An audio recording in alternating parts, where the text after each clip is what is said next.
नांदेड जवळील निळा रोडवर असणाऱ्या खदानीमध्ये गणपती विसर्जनासाठी आवश्यक ते नियोजन करण्यात आले।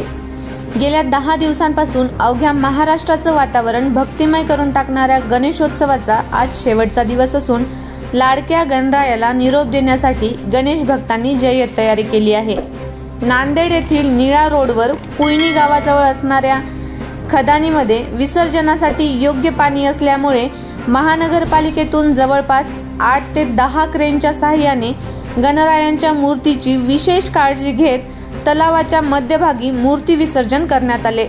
यावेळी भाग्यनगर पोलीस स्टेशनकडून मोठा बंदोबस्त ठेवण्यात आला असून हजारो भाविक भक्तांनी आपल्या लाडक्या गणरायाला निरोप दिला आहे।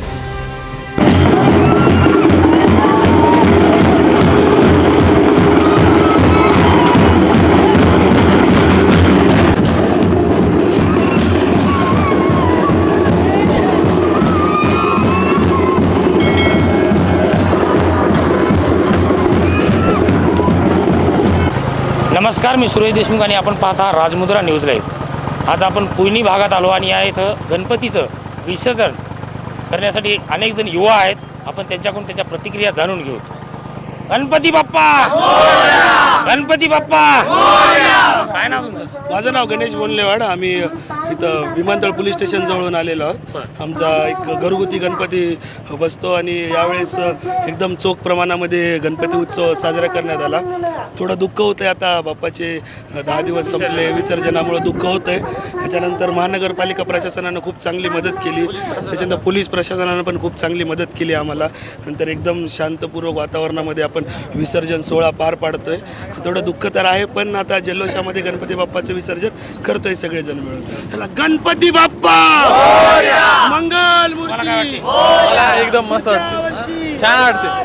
हो, व्यवस्था सगळी चांगली आहे। हो, मस्त आहे।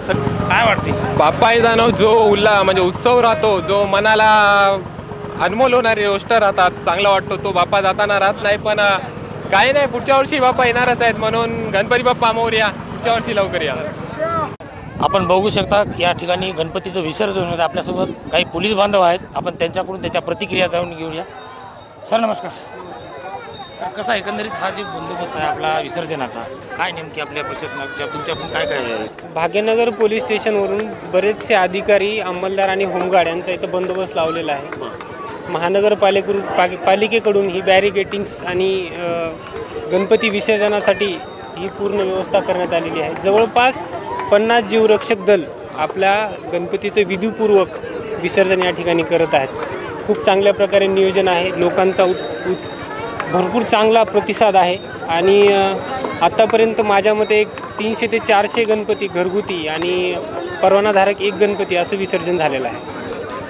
आणि आता ही किती वेळ चालणार आहे कार्यक्रम? माझ्यामध्ये अंदाजे रात्री 12 तरी वाजतील असं वाटतंय आम्हाला, कारण बरेचसे परवानाधारक गणपती यायला थोडा वेळ लागत आहे। जे घरगुती गणपती आहेत ते लगेच येतात, त्यांना आता हे जाऊन परत वेळ लागणारच आहे, कारण रस्ता छोटा आहे आपल्या इथे येण्यासाठी।